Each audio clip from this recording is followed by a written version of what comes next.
bringing right now Democratic Senator Chris Coons of Delaware.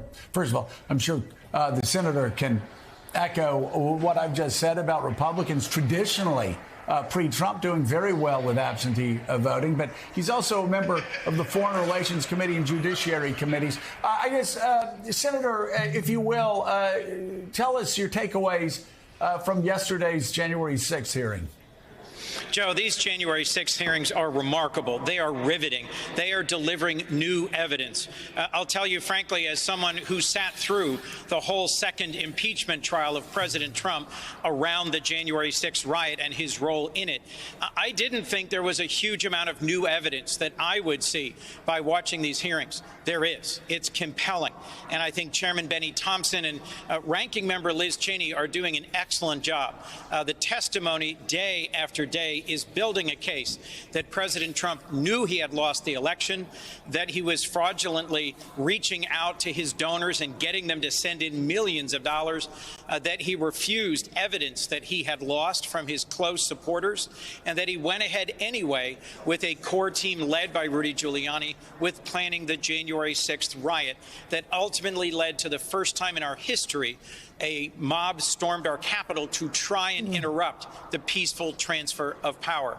Simply striking. And I hope folks are watching these hearings.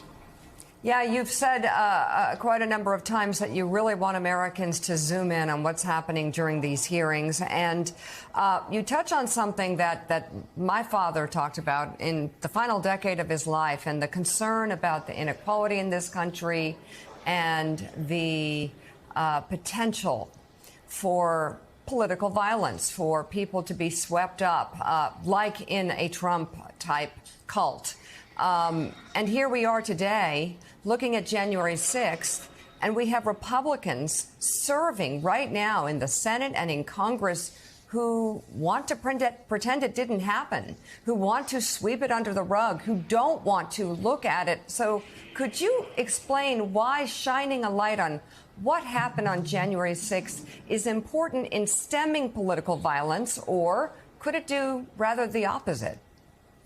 Well, Mika, you had Raphael Warnock, Reverend and Senator Raphael Warnock, on just a few minutes ago, and I thought he gave a compelling insight about this. A core question is, are we a January 6th nation riven by partisanship and inclined towards politically motivated violence, or a January 5th nation, the day on which both he and Jon Ossoff were elected in Georgia?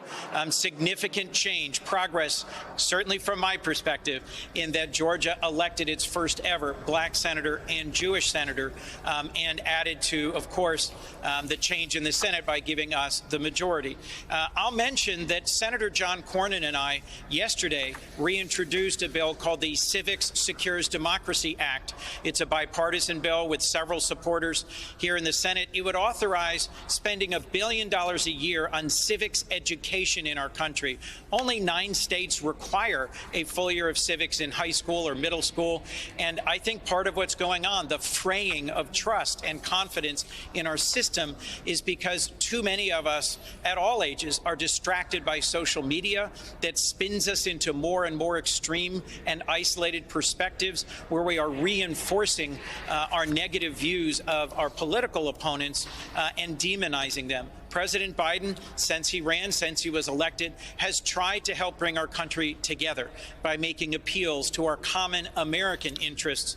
That's a lot of why I supported him. I believe in President Biden's view that compromise can bring us together. And Joe and Mika, I am encouraged that we have 20 senators willing to work together after the horrific shootings in Uvalde and Buffalo and many others to make some progress on gun safety and mental health.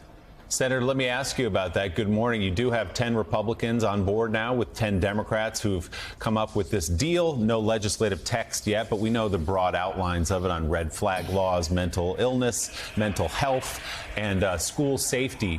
Are you encouraged? We know that there's some sort of bill writing that still has to get done here, and there may be some snags along the way. But are you encouraged that something not just might get out of your small group, but that something may actually pass the United States Senate, not just as something that people can check a box and say we did something, but that make significant progress into stopping gun violence in the country? I'm encouraged that we continue to make progress towards legislative drafting. The framework that was announced this weekend is an important step forward, but turning it into a bill on the Senate floor, that's the hard work. And I spoke to several senators last night and this morning who are engaged in that.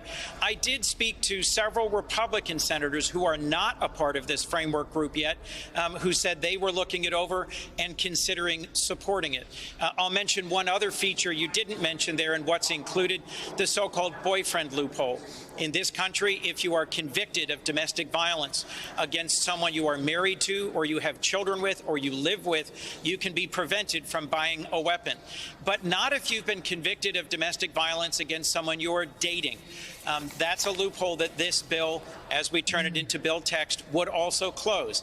It makes advancements across the waterfront in gun safety, in combating gun violence, and investing in community and school mental health. Is it everything I would have wanted? No, absolutely not. But politics is the art of the possible, and this is a moment for us to embrace the possible, to show the American people that elections matter and that we can still do things here in the Congress, in our democracy, that make a difference. Senator, let's talk about the turbulence in the U.S. economy. The Wall Street Journal Business and Finance headline, bond yields reach 11-year high out of fear of inflation. Wall Street Journal front page, markets dive, Feds eye bigger rate. And then the New York Times, growing economic worries push the market into bear territory. Gerard Baker said that the wishful thinking of Joe Biden, of the Fed, of Democrats in Congress has come at a very steep price for thinking that inflation was transitory. What's your reaction to that? Did the Democrats take too long to respond to the growing inflation fears? President Biden has said that tackling inflation is his top economic priority. And I'll remind you, Joe, we have a plan. The Republicans have no plan. I remain hopeful that we will yet pass a bill that will reduce prescription drug prices, reduce the costs of health care for the average American. That's something Senator Warnock was also talking about, bipartisan bill that we have in front of us that would reduce the cost of insulin. Your average American needs to see prices come down. And that's something we are all tackling here in Congress. In my caucus, we have a plan for how to do that. And I do think the next couple of months will be challenging if we cannot get the costs of gas and groceries and everyday living down. One of the things I hear most about from my constituents is the cost of prescription drugs and health care. Senator Chris Coons, thank you very much for coming on this morning. A lot to do there in Washington. So much. Yep. Still ahead.